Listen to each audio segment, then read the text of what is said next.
He decided to give the case to Detective Monique Dahl, a third-generation cop, 35 years old, working her first day in homicide. Dahl had spent 10 years in narcotics, 4 of those undercover with the DEA. She had a lot to recommend her. Dahl stood out, too, as one of the most glamorous officers in Anchorage. She looked like her name, blonde and beautiful, though she answered to the androgynous nickname Mickey. She was married to another star at APD, the handsome Justin Dahl, and they were something of a local power couple. So the sergeant told Dahl, "Your lead on this. Suspicious circumstance," he called it. Across town, FBI Special Agent Steve Payne was tying up a drug case when a friend at the police department called. This is common practice in Anchorage, a big city that runs like a small town. Cops, FBI agents, defense lawyers, prosecutors, judges. Everyone knows everyone. It is the paradox of being Alaskan. This state is home to rugged individualists who nonetheless know there will come a time, amid the cold, unpitying winters, when they will need help. Payne was told that an 18-year-old girl had disappeared early the night before, and had sent some angry texts to her boyfriend. One emerging theory had Samantha stealing the day's take to fund a day or two off on her own. Happened in Anchorage all the time. Yet Payne wasn't so sure. Planning to disappear requires long-range strategy and sophistication. Samantha seemed like a young girl with very little money. Payne was a regular at these roadside coffee kiosks and could only guess how little the baristas were paid. These young girls, who often worked alone, were made to wear bikinis in the summer. It was not an easy life.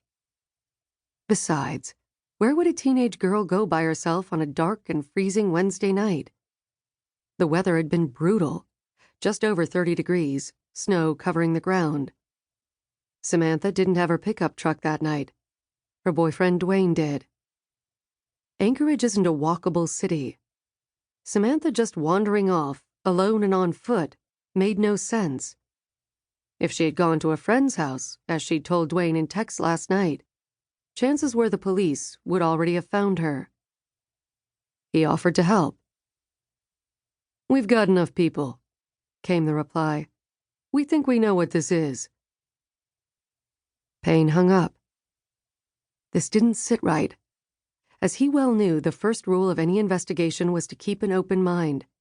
You didn't try to fit a personal theory to a possible crime.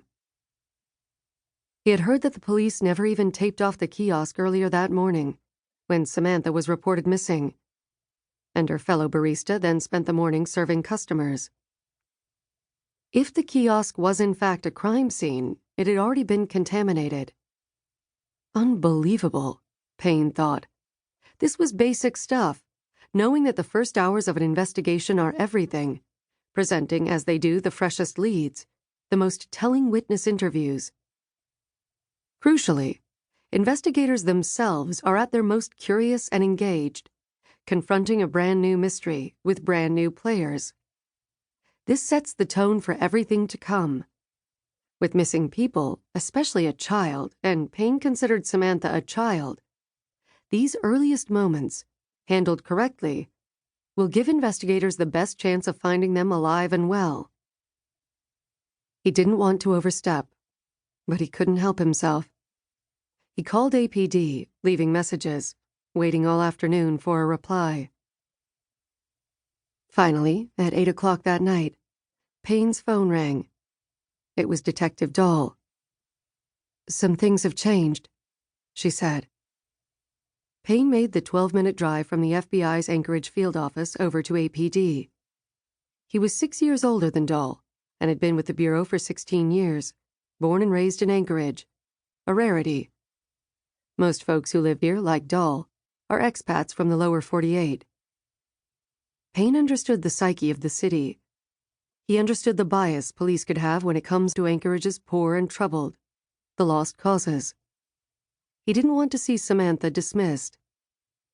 Payne's outward appearance gave little hint of his mettle. No one would ever guess he was a special agent who had worked drugs and violent crime his whole career. Small features, slight frame. He looked like an accountant.